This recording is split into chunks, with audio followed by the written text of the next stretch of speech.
Hello guys, welcome back to my YouTube channel Standout Classes. So today I'm going to start आगे chapter demand हम लोग कर रहे थे चैप्टर 3 क्लास 11 और मैंने आपको बताया था ये चैप्टर बहुत इंटरेस्टिंग है, बहुत इंपॉर्टेंट है.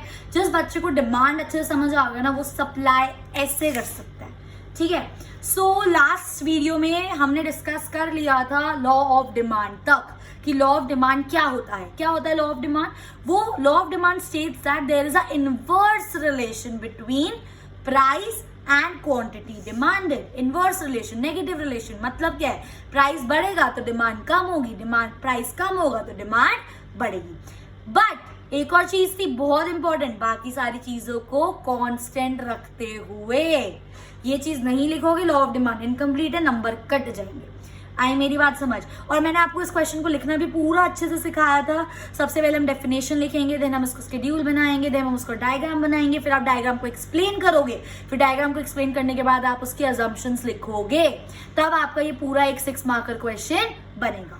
आई मेरी बात समझ.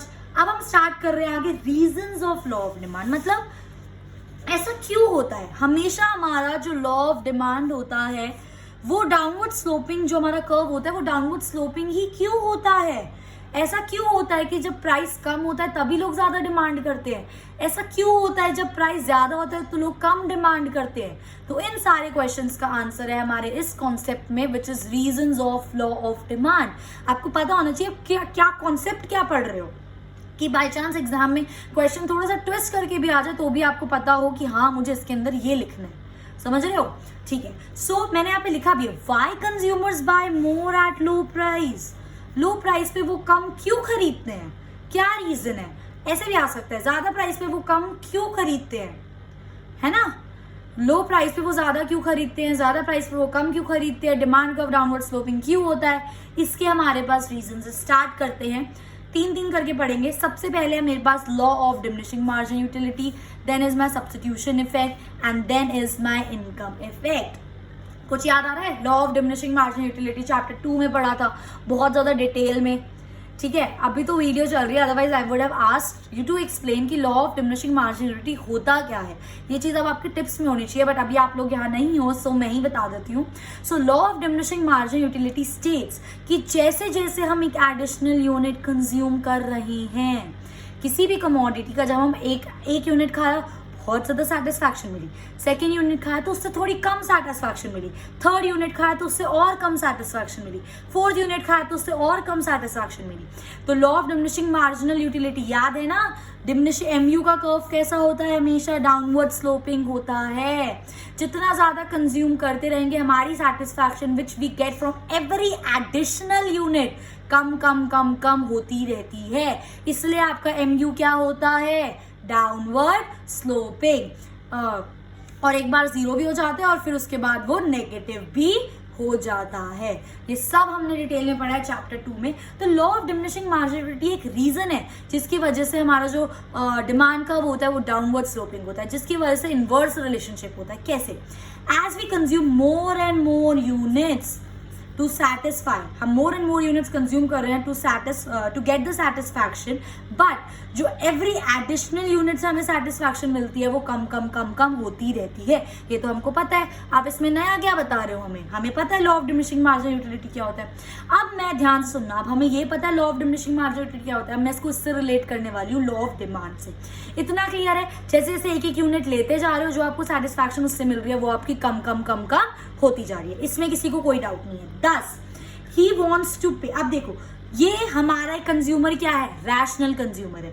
जितनी उसे सेटिस्फैक्शन मिल रही है वो उतने ही तो पैसे देना चाहेगा. समझ रहे हो मेरी बात? तो जब वो एक एडिशनल यूनिट खरीदेगा तो वो कम पैसे देगा, एक और तो वो और कम पैसे देना चाहेगा, एक और खरीदना है तो वो और कम पैसे देना चाहेगा. तो जैसे मेरा प्राइस कम हो रहा है, सस्ता हो रहा है, तभी उसकी डिमांड बढ़ रही है. समझो ना, समझो. मैं क्या बोल रही थी कि अगर एक यूनिट उसको लेना है तो वो और लेस प्राइस पे करेगा, एक और यूनिट अगर उसको लेना है तो वो और लेस प्राइस पे करना चाहेगा, क्योंकि हर यूनिट के साथ उसको सेटिस्फैक्शन कम कम कम मिल रही है. एक और यूनिट उसको लेना है तो वो और लेस प्राइस पे करना चाहेगा, एक यूनिट और उसको लेना है तो वो और लेस प्राइस पे करना चाहेगा। तो देख रहे हो जब उसका प्राइस फॉल हो रहा है तभी उसकी डिमांड बढ़ रही है। पहले एक, फिर एक और, फिर एक और, फिर एक और। आई मेरी बात समझ? इसलिए आपका जो डिमांड का वो डाउनवर्ड स्लोपिंग होता है। इसलिए जब प्राइस कम होता है आप डिमांड ज्यादा करते हो because of law of diminishing marginal utility. Clear?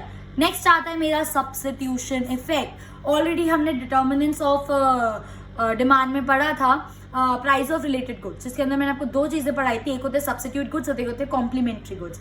Substitute goods में क्या होता है, अगर एक का प्राइस बढ़ता है, फॉर एग्जाम्पल टी का प्राइस बढ़ गया तो आपकी कॉफी की डिमांड बढ़ती है, दैट इज सब्स्टिट्यूशन। तो उसी इफेक्ट की वजह से भी आपका law of demand downward sloping होता है, क्योंकि अगर एक का प्राइस बढ़ रहा है तो आप दूसरी की डिमांड बढ़ा रहे हो, उसकी तो पर्टिकुलरली डिमांड कम कर रहे हो ना। टी का प्राइस बढ़ा, टी की डिमांड को कम कर रहे हो, पर उसके सब्स्टिट्यूट कॉफी की डिमांड को बढ़ा रहे हो। ठीक है, सो सब्स्टिट्यूशन इफेक्ट इज सब्स्टिट्यूट करना वन कमोडिटी दूसरी कमोडिटी की जगह पर when it becomes relatively cheaper. अगर मैं टी और कॉफी ले रही हूँ, फॉर एग्जाम्पल अब टी का प्राइस गिर जाता है तो मैं टी को सब्स्टिट्यूट कर दूंगी कॉफी की जगह। अगर मेरा टी का प्राइस गिर गया तो मतलब मैंने टी को सब्स्टिट्यूट कर दिया। टी का प्राइस गिरा और टी को सब्स्टिट्यूट कर दिया मतलब आपने टी की डिमांड को क्या करा, बढ़ा दिया। हुआ ना डाउनवर्ड स्लोपिंग, प्राइस कम डिमांड बढ़ रहा है, नेगेटिव रिलेशन। सिमिलरली यहाँ पे भी ये चीज मैं आपको बता सकती हूँ, जैसे अभी मैंने आपको ये चीज यहाँ पे एक्सप्लेन करी कैसे प्राइस कम होगा और आपकी डिमांड बढ़ेगी। आई होप ये चीज आपको अच्छे से क्लियर हो रही है। तो यहाँ पे भी प्राइस कम डिमांड बढ़ रही है तो आपका क्या बन गया, नेगेटिव रिलेशन। नेक्स्ट आता है मेरा इनकम इफेक्ट। इस चीज में मैं आपको बहुत ज्यादा इंपॉर्टेंट कॉन्सेप्ट समझाने वाली हूँ, ध्यान से समझना। When real income of the consumer changes. Real income क्या होता है? रियल इनकम ना मैक्सिमम बच्चों को लगता है इनकम, नॉर्मल जो बंदा कंज्यूमर इनकम अर्न कर रहा है वो इनकम, बट ये आपका कॉन्सेप्ट गलत है। रियल इनकम क्या होता है? फॉर एग्जाम्पल, एक एग्जाम्पल दे रही हूँ, इससे बहुत अच्छे से समझ आएगा। मिस्टर ए, ठीक है, मिस्टर ए की इनकम है 100 रुपए। कोई बात नहीं, अभी हम समझने के लिए थोड़ी सी बहुत कम ले लेते हैं इनकम। मिस्टर ए की इनकम कितनी है, 100 रुपए। अब वो क्या कर रहे थे, अब इस ए में फॉर एग्जाम्पल वो चिप्स खाते थे तो वो 10 रुपीज वाले चिप्स उन्होंने बाय करे। तो कितने चिप्स आ जाएंगे गाइस, 10 पैकेट, 10 पैकेट चिप्स आ जाएंगे। तो ये एक कंडीशन होगी। अब क्या हुआ, वो चिप्स का पैकेट जो पहले 10 रुपए का था ना, अब वो चिप्स का पैकेट आपका 5 रुपए का हो गया। वो चिप्स का पैकेट सस्ता हो गया। मिस्टर ए की इनकम 100 रुपए ही है। समझ रहे हो क्या बोल रही हूँ? मिस्टर ए की जो इनकम है वो 100 रुपए ही है, बस जो चिप्स का पैकेट है वो 5 रुपए का हो गया। अब वो कितने खरीद सकते हैं, 20 पैकेट। अब देखो, पहले वो 100 रुपए में कितने खरीद रहे थे, 10 पैकेट। अब वो 20 रुपए में 100 रुपए में कितने खरीद रहे हैं, 20 पैकेट। तो पर ये इसलिए थोड़ी ना हुआ क्योंकि उनकी इनकम बढ़ी, इनकम तो सेम ही है। तो मेरे कहने का मतलब क्या है, जब किसी कमोडिटी का प्राइस कम होता है, जब कोई कमोडिटी सस्ती होती है तो आप उसी इनकम में उसको ज्यादा खरीद पाते हो। समझ रहे हो मेरी बात? पहले 100 रुपए थे तो मैंने 10 पैकेट लिए। अब वो जब चिप्स का पैकेट सस्ता हो गया तो मैं उसी 100 रुपए में कितने पैकेट ले लिए मैंने, 20 पैकेट। तो इस जब प्राइस के फॉल होने की वजह से आपकी परचेजिंग पावर बढ़ जाती है, उसको बोलते हैं हम रियल इनकम। एक्चुअल में आपकी इनकम इंक्रीज नहीं होती, बट जब प्राइस कम होता है तो हम उसी इनकम में अब ज्यादा खरीद पाते हैं, उसको बोलते हैं रियल इनकम। आई मेरी बात समझ? ठीक है, फिर आप इस चीज को लिख सकते हो कि जब आपका प्राइस फॉल होता है तो आपकी परचेजिंग पावर मतलब खरीदने की कैपेसिटी बढ़ जाती है, तो इसको बोलते हैं हम रियल इनकम। एक्चुअल में इनकम नहीं बढ़ी होती, प्राइस कम होता तो हम उन्हीं पैसों में अब ज्यादा खरीद सकते हैं। तो एक तरह से हमारी रियल इनकम बढ़ गई। अब आ रही होगी मेरी बात समझ। So when real income of the consumer change होती है due to change in price of the given commodity. जब इनकम इफेक्ट क्या हो गया, इनकम इफेक्ट का यहाँ पे मतलब हो गया जब एक्चुअली में प्राइस गिर गया। देखो ना, प्राइस गिर गया तो लोगों की रियल इनकम क्या हो गई, बढ़ गई। खुद सोचो, अभी तो बताया प्राइस गिर गया था, 10 से 5 हो गया, तो उसी इनकम में ज्यादा ले सकते हैं, मतलब इनकम बढ़ गई, रियल इनकम बढ़ गई। एक्चुअल में इनकम नहीं बढ़ी, प्राइस कम होने की वजह से आप वो ज्यादा खरीद सकते हैं। तो ये अगेन क्या हो गया, प्राइस कम हो रहा है, इनकम बढ़ रही है, तो ऑब्वियसली बात है अब डिमांड भी क्या करोगे, अब क्यों ना करूं, पहले 100 रुपए में 10 पैकेट आ रहे थे, अब 100 रुपए में 20 पैकेट आ रहे, तो मैं क्यों ना डिमांड ज्यादा करूं, उन्हीं पैसों में ज्यादा मिल रहा है, रैशनल कंज्यूमर यही तो चाहता है। तो फिर देख लो, प्राइस कम डिमांड बढ़ गई तो क्या हो गया, डाउनवर्ड स्लोपिंग, नेगेटिव नहीं होगा, सॉरी भावना में बेकर कर दिया मैंने, एंड नेगेटिव स्लोपिंग होगा। क्लियर? तो ये आपके 3 reason, I am damn sure कि बिल्कुल अच्छे से समझ आ गए होंगे। आगे बढ़ते हैं गाइस अब हम लोग, ठीक है। अब इसको आगे स्टार्ट कर रही हूँ मैं, that is my next topic is additional consumers, ठीक है। अब ये भी ना सेम कॉन्सेप्ट है, बस जब आपका प्राइस ज्यादा था, ठीक है, तो लोग डिमांड थोड़ी कम कर रहे थे, ठीक है, बट अब क्या हुआ, प्राइस ना फॉल हो गया। जब आपका प्राइस फॉल हुआ ना, तो जो चीज सस्ती हो गई है ना, अब जो पहले लोग उसको नहीं खरीद पा रहे थे वो भी उसको खरीद पा रहे हैं, है ना। तो मतलब आपका जो कंज्यूमर्स है वो ज्यादा हो गए। जब प्राइस फॉल करोगे तो जो लोग नहीं खरीद पा रहे थे वो भी खरीद पा रहे, तो डिमांड ऑटोमेटिकली बढ़ेगी। हुआ नहीं हुआ negative relation, that means demand curve is downward sloping. So when price of the commodity fall कर जाता है, many new customers can easily afford it now. So as a result, price falls and demand increases, क्योंकि customers बढ़ जाते हैं, अब ज्यादा customers उसको afford कर सकते हैं। आ रही है मेरी बात समझ? इंपॉर्टेंट चीज बता रही हूँ मैं आपको ये, ठीक है। नेक्स्ट आता है मेरा डिफरेंट यूजेस। एक कमोडिटी का ऐसा नहीं सिर्फ एक यूज है, सबसे बेस्ट एग्जाम्पल, मैक्सिमम 90% टीचर्स एक एग्जाम्पल देते हैं, मिल्क। मिल्क से हम चीज बना सकते हैं, आइसक्रीम बना सकते हैं, घी बना सकते हैं, बटर बना सकते हैं, पनीर बना सकते हैं, कितनी सारी चीजें मिल्क से बन सकती हैं। अब अगर आपका मिल्क का प्राइस, यहाँ पे लिखा हुआ है मैंने, मिल्क का प्राइस बढ़ जाएगा तो उसकी डिमांड कम हो जाएगी। इसका मतलब आप उसको सिर्फ मेन चीजों के लिए यूज करोगे। बट जब आपका प्राइस मिल्क सस्ता हो जाएगा तो लोग उस मिल्क से घी भी बनाने लग जाएंगे, बटर भी बनाने लग जाएंगे, चीज, क्योंकि भाई सस्ता हो गया, चीज भी बनाने लग जाएंगे, आइसक्रीम बनाने लग जाएंगे, तो उसकी डिमांड क्या हो जाएगी, बढ़ जाएगी। हुआ नहीं हुआ नेगेटिव रिलेशन, ठीक है। सो प्राइस बढ़ गया, डिमांड कम हो जाएगी ऑफ ऑल अदर यूजेस, मतलब सारे other uses, that is ghee butter, उन सबकी डिमांड कम हो जाएगी। पर जब प्राइस कम हो जाएगा तो बाकी जो सारे यूजेस थे मिलके उनकी डिमांड बढ़ जाएगी। तो ये सारे हमारे रीजंस होते हैं जिसकी वजह से मेरा जो लॉ ऑफ डिमांड सेटिस्फाई होता है, जिसमें लॉ ऑफ डिमांड में जो डिमांड कब होता है वो डाउनवर्ड स्लोपिंग होता है। एंड ये सारे रीजन है जिसकी वजह से प्राइस और डिमांड में नेगेटिव रिलेशन होता है। 110% में श्योर हुई चीज समझ आ गई होगी।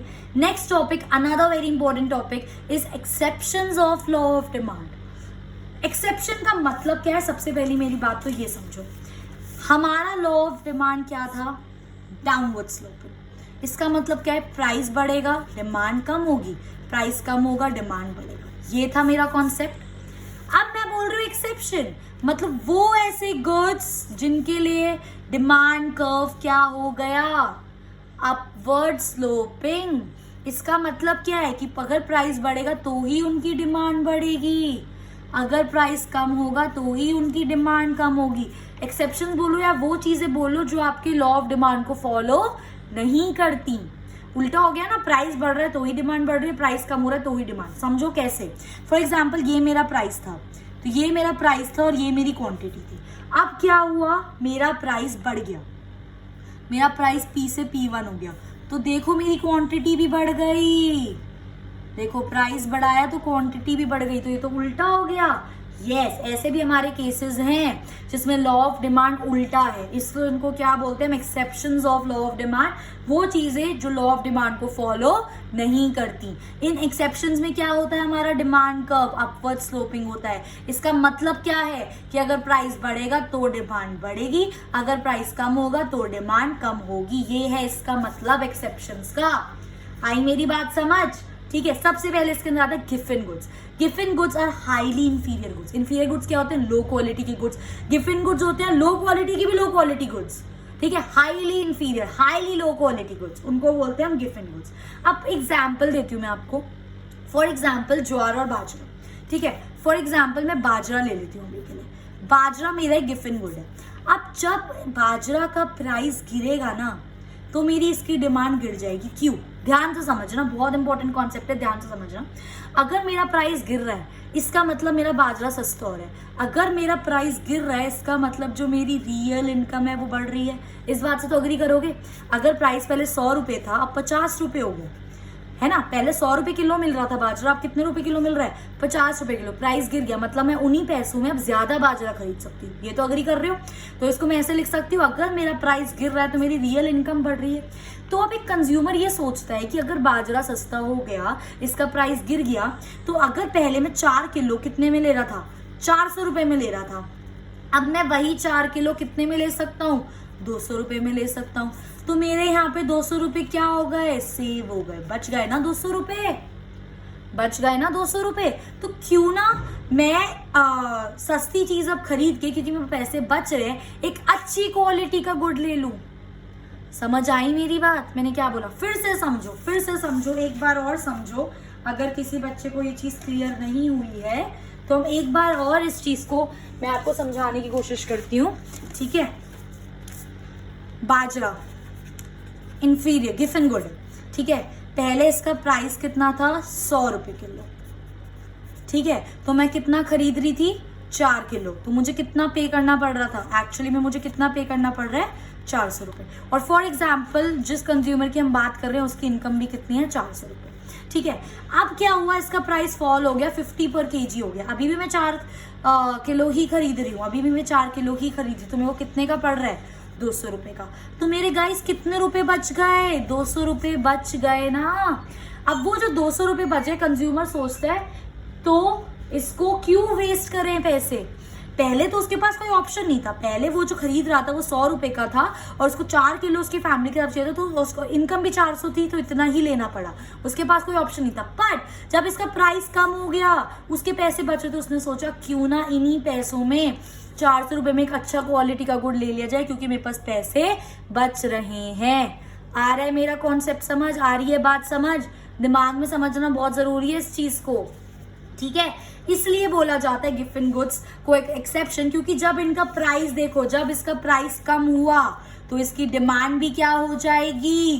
कम हो जाएगी। एंड सिमिलरली उल्टा, अगर मैं इसका प्राइस बढ़ा दूं, ठीक है, जब इसका प्राइस बढ़ेगा गिफ्ट इन गुड्स का, तभी इसकी डिमांड बढ़ेगी।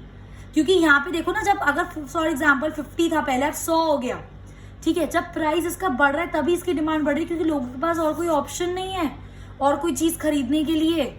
पहले जब प्राइस कम हो रहा था तो उनकी रियल इनकम बढ़ रही थी। अब जब प्राइस बढ़ रहा है तो उनकी जो रियल इनकम है वो कम हो रही है, तो उनके पास ऑप्शन है। तो जब प्राइस बढ़ेगा तभी इसकी डिमांड बढ़ेगी। सो आई होप ये चीज आपको क्लियर हो गई होगी। तो जब गिफ्ट इन गुड्स का प्राइस बढ़ता है तो ही उसकी डिमांड बढ़ती है, जब गिफ्ट इन गुड्स का प्राइस कम होता है तो उनकी डिमांड कम होती है। मैंने यहाँ पे लिखा है कि जब प्राइस कम होता है डिमांड कम होता है, because there is increase in real income, जो मैंने आपको अभी एक्सप्लेन करा था। इससे रिलेटेड एक बहुत छोटा सा टॉपिक है, that is gift in paradox. जो मैंने आपको अभी कॉन्सेप्ट समझाया ना guys, that is gift in paradox, ठीक है।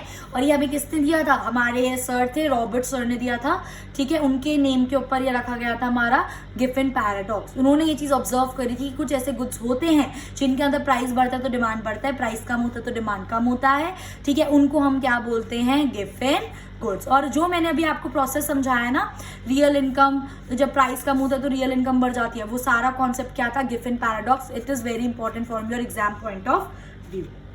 आ गई बात समझ? नेक्स्ट मेरा क्या है exception? That is status symbol good, ठीक है।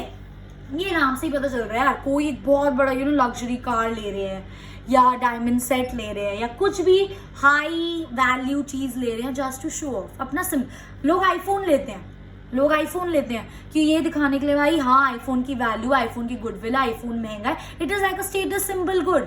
तो महंगी चीजें सिर्फ तभी खरीदी जाएंगी जब उनका प्राइस बढ़ेगा।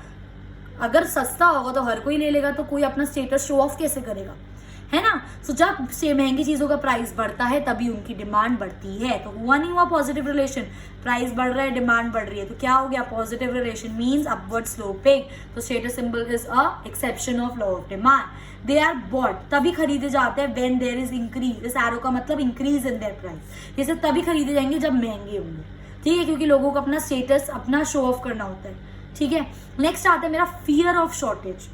अगर मुझे पता है फ्यूचर में इस चीज की शॉर्टेज होने वाली है, चाहे जितना मर्जी वो चीज महंगी हो, मैं उसको अभी खरीदूंगी। भाई फ्यूचर में पानी, फॉर एग्जांपल पानी खत्म होने वाला है, सपोज करो 2 दिन बाद, अभी नहीं खरीद के रख लोगे? समझ रहे हो मेरी बात? सो प्राइस चाहे जितना मर्जी हो, प्राइस बढ़ेगा तो डिमांड बढ़ेगी, कोई बात नहीं भाई, फ्यूचर में खत्म होना, अभी खरीद के रखो, प्राइस बढ़े प्राइस कम हो, हमें लेना है, ठीक है। So if shortage is near future they will start buying more and मोर, ज्यादा से ज्यादा खरीदने लग जाएंगे, अगेन पॉजिटिव रिलेशन। आई बात समझ। नेक्स्ट आता है गाइज मेरा इग्नोरेंस, ठीक है। जब कंज्यूमर को पता है 2 दुकानें हैं, यहाँ पे वो सस्ता मिल रहा है जो उसको सामान लेना है, और यहाँ पे वही चीज 100 रुपए महंगी मिल रही है, उसको ये चीज पता है बट तब भी उसको यहीं से लेना है, उसकी मर्जी भाई, ठीक है। So when consumer ignores the price of the commodity, पता है उसको कि सस्ता है तब भी पर उसको महंगा लेना है, हाई प्राइसेस, देखो प्राइस बढ़ रहा है तब भी डिमांड हो रही है ना, again positive relation, again upward sloping, ठीक है। फैशन रिलेटेड गुड्स, कोई चीज ट्रेंडिंग, कोई चीज इन फैशन तभी होती है यू नो जब वो थोड़ी महंगी हो, जब वो थोड़ी अच्छी हो, जब हर कोई उसको ना खरीद सके, अगेन वही वाली चीज हो गई यहाँ पर स्टेटस सिंबल वाली। So their demand increases when the price increases. Next is on necessity of life, नमक, पानी, बेसिक कपड़े, ठीक है, बेसिक खाना, ये सारा नेसेसिटी, अगर इनका प्राइस भी बढ़ेगा ना तब भी इनकी डिमांड कभी कम नहीं होगी, डिमांड बढ़ेगी ही बढ़ेगी, क्योंकि ये नेसेसिटी है, लाइफ जीने के लिए ये सब चीजें चाहिए, तो that means positive relation. I hope guys ये चीज़ अब आपको बिल्कुल अच्छे से क्लियर हो गई होगी कि एक्चुअली मैं बोलना क्या चाह रही हूँ, ठीक है। ओके, सो इसी के बेस पे हमारा ये टॉपिक खत्म होता है। आज हमने पढ़ा रीजंस की क्या होते हैं एंड देन हमने पढ़ा एक्सेप्शंस क्या होता है, बहुत इंपॉर्टेंट चीज़ थी। इसके बाद हमारा आ जाता है एक बहुत छोटा सा डिफरेंस मैंने आपके साथ डिस्कस करना है, दैट इज इंडिविजुअल डिमांड और मार्केट डिमांड। सबसे पहला difference, individual demand is a demand of a single consumer and market demand is a demand of all the consumers. So it is quantity demanded by a single individual या consumer, quantity demanded by all the consumer. Individual demand हो सकता है law of demand follow करे, हो सकता है ना follow करे, क्योंकि हम सिर्फ एक कंज्यूमर की बात कर रहे हैं। हो सकता है वो हायर प्राइस पे खरीद ले, क्या दिक्कत है उसको, ठीक है। तो हो सकता है, नहीं भी हो सकता, Elodie is law of demand. और बट मार्केट डिमांड आपका हमेशा लॉ ऑफ डिमांड फॉलो करेगा। जब प्राइस कम होगा तभी पूरी मार्केट की डिमांड बढ़ेगी, जब प्राइस बढ़ेगा तो पूरी मार्केट की डिमांड कम हो जाएगी, ठीक है। और मैंने आपको ये चीज बहुत क्लियरली बताई थी, जो भी इंडिविजुअल डिमांड के आपके डिटर्मिनेंट्स हम लोगों ने पढ़े थे वो सारे मार्केट डिमांड में लगते हैं, प्लस मार्केट डिमांड के 3 एक्स्ट्रा होते हैं, ठीक है। बट जो मार्केट डिमांड की 3 है वो आपके इंडिविजुअल डिमांड में एक्स्ट्रा नहीं ऐड ऑन होते। So it is not affected by the factors of market and demand, but it is affected by all the factors of individual demand. So with this I have completed this topic. In my next video I am really serious about it. मैं बहुत ज्यादा important topic start करने वाली हूँ and that is movement along the demand curve and shift of the demand curve. Base है बहुत ज्यादा important है एग्जाम के पॉइंट ऑफ व्यू से भी, और ये चीज आपको पता होनी चाहिए, और मैं आपको बहुत ज्यादा सिंपल बेस्ट तरीके से वो चीज समझाऊंगी, ठीक है। सो कीप स्टडीइंग, फॉलो करते रहिएगा videos, and if you like my videos please do like, share and subscribe, and thanks for watching.